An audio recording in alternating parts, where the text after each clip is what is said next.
Espero que todos estejam vendo aí a imagem, tá, da transmissão. Eu vou deixar disponível também, eu vou deixar disponível também todos os slides no, nesse grupo aqui que eu criei no Telegram. É, eu não gosto muito de grupos de WhatsApp, porque há muita mensagens de tudo quanto é tipo, e o Telegram ele tem uma facilidade de você permitir que a conversa seja unilateral. Então, esse grupo, eu só vou colocar os slides e a planilha que eu vou apresentar aqui. Como eu tenho atualizado quase que diariamente essas planilhas, todo final do dia eu coloco tanto slides quanto a planilha neste canal do Telegram para vocês. Quem quiser entrar lá e buscar e sair, não tem problema nenhum, não vou ficar chateado, mas quem quiser permanecer para ficar ciente das notícias, eu vou colocar ali diariamente poucas, mas algumas notícias importantes para vocês, tá bom? Essa técnica, ela é baseada num número. O número chama-se Cash Runaway. O que é Cash Runaway? É uma palavra em inglês que significa, cash significa dinheiro, né? Dinheiro, tutu, cacau, money, l'argent. Runaway é a pista, run de corrida, way de caminho. É o fôlego financeiro que a sua empresa tem para percorrer um determinado período de tempo. E a equação, a fórmula para definir o cash runaway é muito simples. Você vai somar todo o dinheiro que você tem na sua empresa, no cofre da sua empresa, no caixa, nos bancos, né, nas contas correntes e nas aplicações de curto prazo e dividir pela queima, pelo gasto de dinheiro mensal da sua empresa. Uma vez que você fez essa conta, você vai descobrir em meses qual é o seu fôlego financeiro, ou seja, qual é o seu cash runaway. E aí você tem um quadro que vai definir qual que é a sua situação. Se você descobriu que você tem fôlego financeiro para mais de 12 meses, você está feliz, pode ficar tranquilo, pode descansar e até dormir em paz, porque a sua empresa vai passar pela crise, seja qual for o tamanho dela, que ninguém sabe ainda, né? De uma forma tranquila, talvez com alguns arranhões, mas vai passar por ela. Se você tem de 6 a 12 meses, você está em estado de alerta. Significa que você vai ter que reduzir alguma coisa na sua empresa, alguns gastos terão que ser reduzidos. Se você tem de 3 a 6 meses de cash runaway, você está em estado de emergência, você vai ter que cortar na carne mesmo. E se tem menos de 3 meses, é estado de calamidade. Detalhe, pesquisas mundiais apontam que o fôlego financeiro das pequenas empresas no mundo é de 27 dias. No Brasil, isso é um pouco menor. Né? É um pouco menor porque as empresas aqui trabalham muito alavancadas. Elas trabalham comprando a prazo e vendendo a prazo, né? E fazendo desconto dos recebíveis, às vezes do cartão de crédito, nos bancos e nas financeiras. Então, dependendo do seu número que você encontrar, você está em uma dessas três situações. O fato é, precisamos melhorar esses números. E aí eu criei essa planilha, é uma planilha didática, é uma planilha exemplo só, que vai te ajudar a entender como é que funciona. Isso é como se fosse a fotografia que eu recomendo que você faça hoje ainda, no mais tardar amanhã cedo, da sua empresa. Saldo inicial de abril, ou seja, tudo que você tem em caixa, banco e aplicações de curto prazo, R$300 mil. Contas a receber, é a projeção, o mês de abril ainda não terminou, então é a projeção daqueles contratos mensais que você tem lá, dos seus honorários, somados, obviamente, com os seus serviços adicionais. Aí eu simulei embaixo a inadimplência, uma inadimplência de 10%, um cancelamento de 5% e um downgrade de 5% da receita. O que é downgrade? Downgrade é um nome bonito, né? Que significa quando o seu cliente te liga pedindo uma redução no valor do seu honorário. E isso, 5% mais 5% mais 10%, dá 20% da receita. Então, dá R$20 mil do contas a receber. Se você somar 300 mil de saldo inicial com 100 mil do contas a receber, tirar 20 mil das perdas e subtrair também 90 mil que está ali embaixo dos gastos, você vai ter um saldo final de 290 mil em abril. Isso é uma previsão. E ao longo do tempo, ao longo dos meses de maio, junho, julho, agosto, setembro, eu fui simulando inadimplências, cancelamentos e downgrades. Percebam que eu fui aumentando esses valores, como se a crise estivesse sendo agravada. E aí, embaixo, a última linha é o cash runaway. E no primeiro mês deu 3,5, e aí ele vai se deteriorando até chegar em setembro com negativo, ou seja, a empresa entrou em falência múltipla dos órgãos. Esse é o painel de controle da UTI da sua empresa. Então, você monitorando esses índices, esses indicadores, você consegue tomar decisões de forma racional. Agora, a questão é como melhorar esses números. Para melhorar, a gente precisa decompô-lo, entender em detalhe como que funciona o mecanismo do fôlego financeiro ou do cash runway. Ele é decomposto em EBITDA, ou EBITDA, como algumas pessoas gostam de falar, que é o lucro antes da depreciação dos impostos, o capital de giro, os investimentos, as dívidas, o prolabore e os lucros distribuídos. Então, vamos analisar cada um desses itens. O EBITDA, ele é decomposto em receita, custo e despesa. E eu coloquei ali em despesas como exemplos, viagens, despesas administrativas, marketing e tecnologia da informação.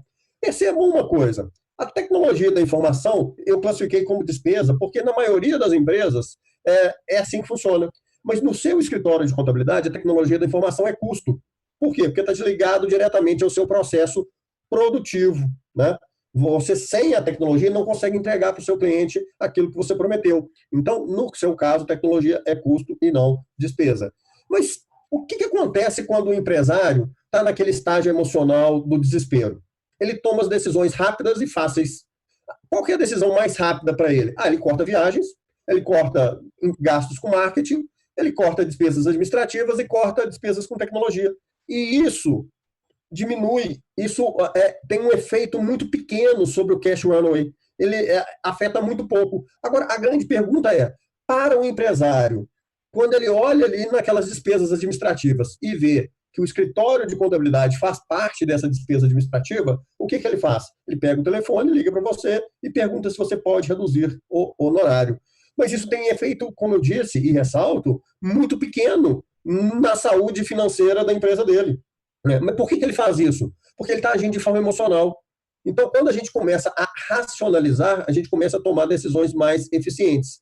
Agora, trabalhar, né, o custo da empresa tem um efeito muito mais relevante no fôlego financeiro do que as despesas administrativas. Mas qual que é a dificuldade? Por que ninguém gosta de trabalhar o custo e sim as despesas?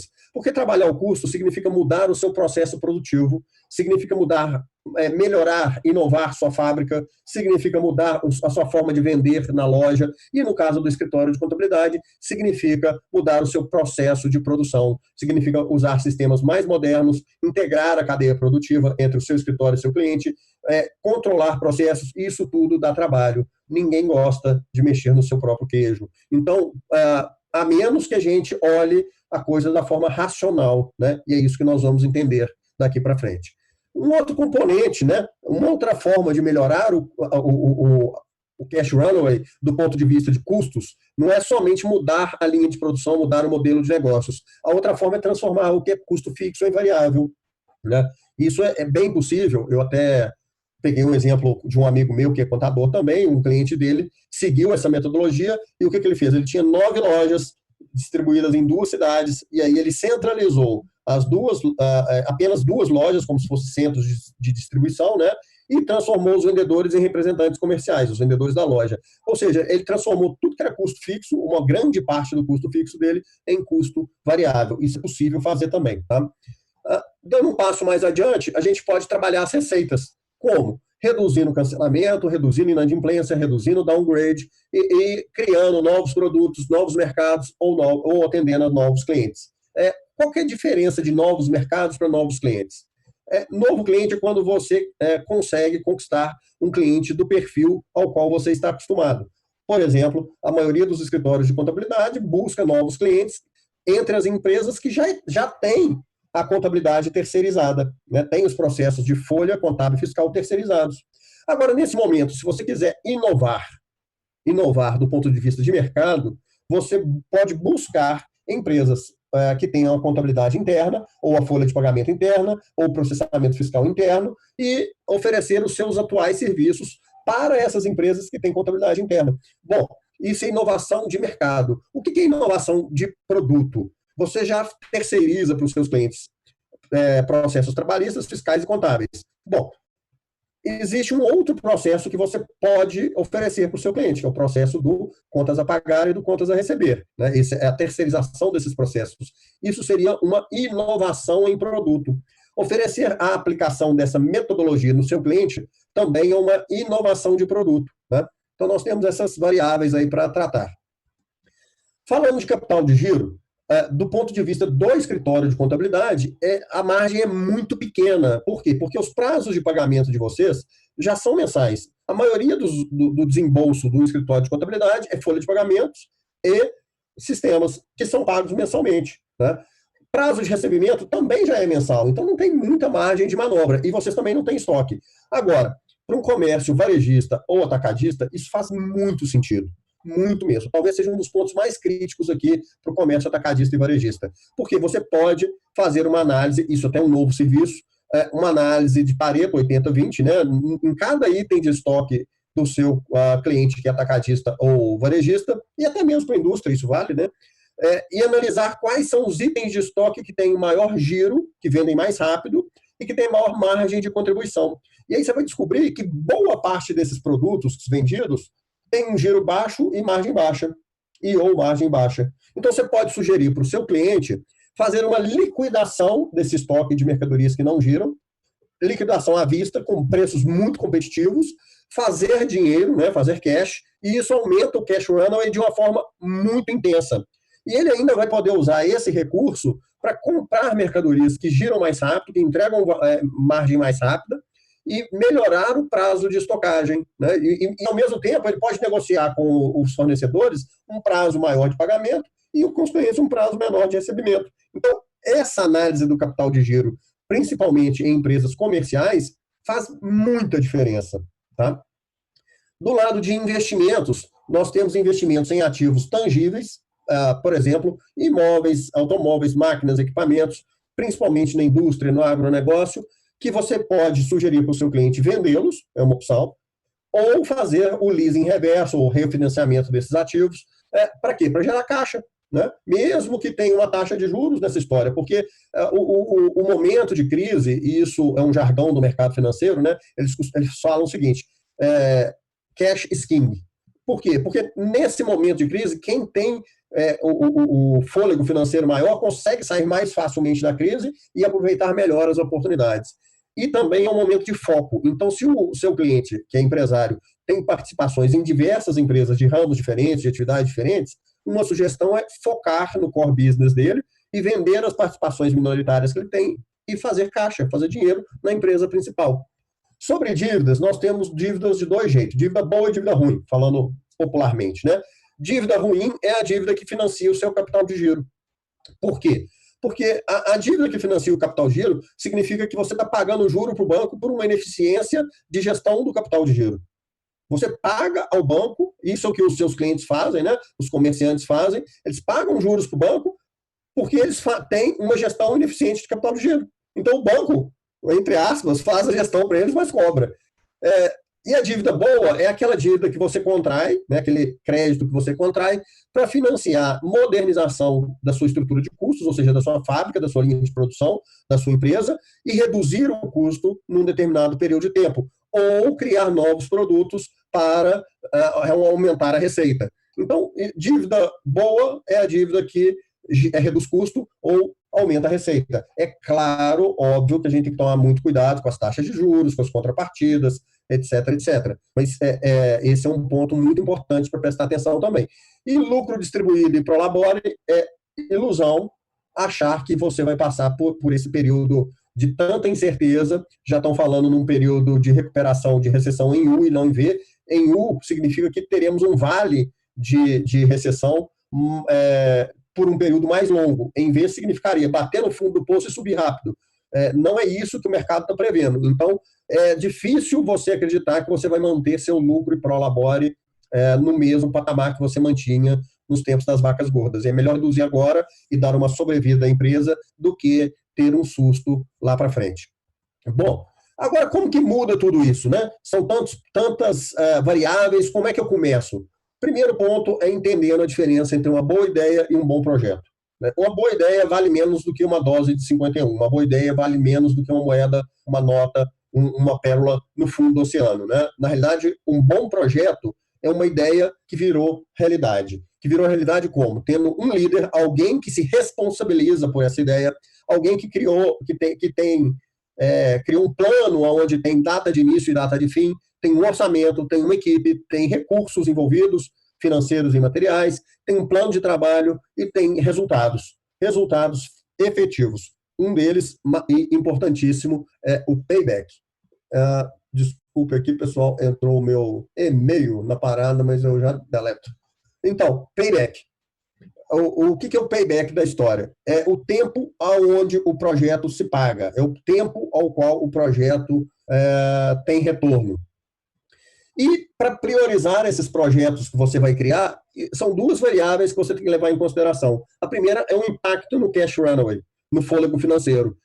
E o segundo é o payback. Por quê? Porque nós estamos falando em coisas de curto prazo. O curto prazo agora é uma semana. O longo prazo, no momento atual, é um mês. Né? Ninguém tem previsibilidade aí de 3 meses, de 3 anos, de 6 meses. Então, tudo que você tem que fazer é concentrado no curto prazo, é viver um dia de cada vez de verdade. E quais são os melhores projetos? Os que você consegue implantar em menos de um mês, com alto impacto no cash runway. Por exemplo, aqueles que aumentam em mais de 3 meses o fôlego financeiro da sua empresa. E para fazer esses projetos, você sozinho não dá conta, você vai ter que chamar a sua equipe. Você vai ter que chamar seus líderes e mostrar a planilha da sua empresa, mostrar a real situação. Eu sou muito favorável à transparência. Então, mostrar para os líderes, para os gestores, para os coordenadores da sua empresa qual é a realidade, né? E se você for um escritório pequeno, aqueles ali com 2, 3, 4, 5 funcionários, mostre para eles a realidade, porque eles precisam te ajudar. E aí, para ajudar de forma estruturada, a gente divide as equipes em salas de guerra. A primeira delas é a sala 1, que vai cuidar da queima, de reduzir a queima de dinheiro. Queima em inglês é burn, né? Burn. Então, o objetivo deles é reduzir a queima mensal de dinheiro. E o perfil dessa equipe é um perfil analítico, pessoas que pensam em números. Também tem que ser multidisciplinar, né? Não pode só pensar num item. Tem que ter gente que entenda de questões trabalhistas, tributárias, fiscais, financeiras. E, se você estiver aplicando isso no seu cliente, tem que ter gente da operação dele. O gerente, o coordenador de produção, o gerente, o coordenador de vendas. Então, é uma equipe multidisciplinar que vai focar nessas variáveis da planilha que reduzem os gastos mensais.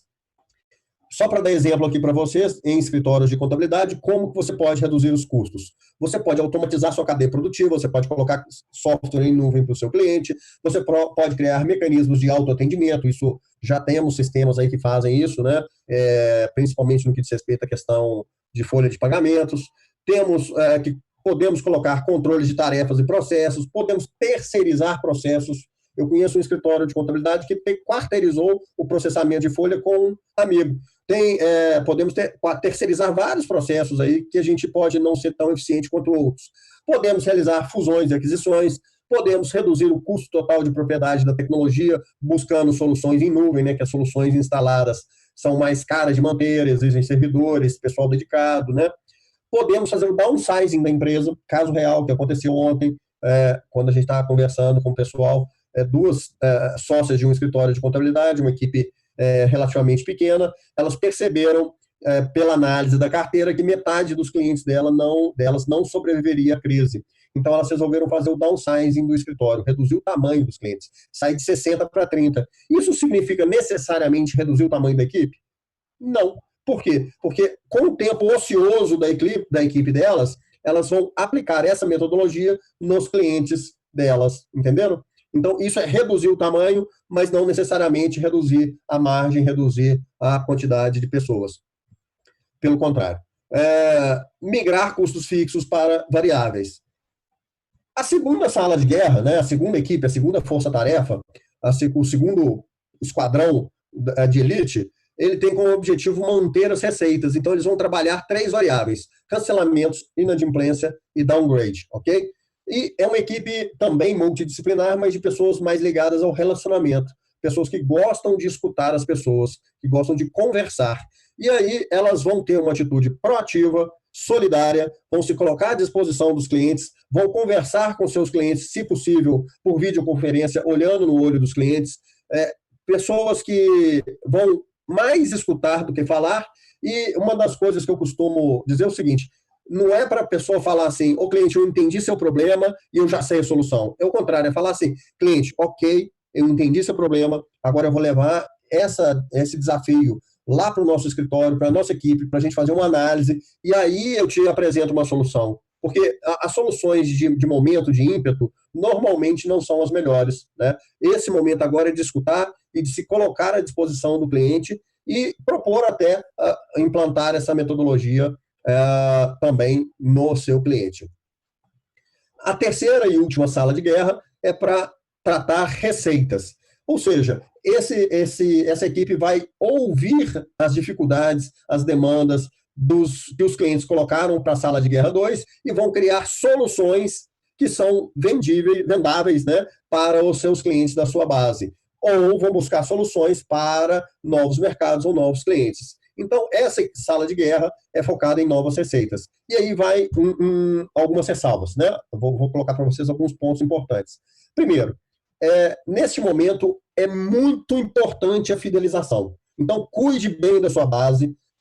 Muitas vezes você vai ter que fazer um trabalho voluntário mesmo para eles. Por quê? Porque alguns clientes, dependendo do ramo de atividade, ele não vai ter caixa nem para pagar essa consultoria que você vai fazer. Mas é uma estratégia tipo TV a cabo, né? Coloca lá os canais de filme, Telecine, HBO, tal, durante 3 meses e depois você cobra. Sugestão: faça a planilha do seu cliente, mostre para ele a situação real dele e depois do trabalho feito, depois de algum tempo, 1 mês, 2 meses, mostra a planilha nova.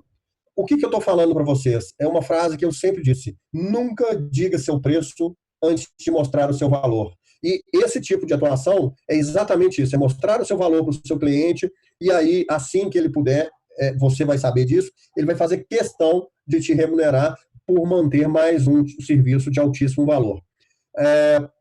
Também você, claro que alguns clientes têm condição de pagar, e obviamente eu não estou falando para você fazer isso de forma voluntária para todos, eu estou falando aqui para manter a sua receita é tão importante quanto aumentá-la, tá? Como é que se aumenta? E tem gente que me pergunta assim, mas Roberto, como é que eu vendo alguma coisa em tempo de crise? É claro que tem jeito de vender em tempo de crise. Tanto o comércio quanto vocês, consultores. Por quê? Porque o comércio varejista pode vender gêneros alimentícios, gêneros de primeira necessidade. E vocês, ao fazerem isso, estão vendendo produtos de primeira necessidade. O que é um produto de primeira necessidade para uma empresa? Redução de custo. Tá? Toda vez que você apresentar um projeto para uma empresa que vai promover uma redução de custo para aquele cliente seu, num prazo pequeno, 1 semana, 1 mês, no máximo 2 meses, é claro que o seu cliente vai te escutar e é claro que ele vai comprar essa ideia, né? Então, uma das alternativas é a terceirização de processos. Por exemplo, do contas a pagar e a receber do seu cliente. Por exemplo, também ajudando o seu cliente a substituir sistemas.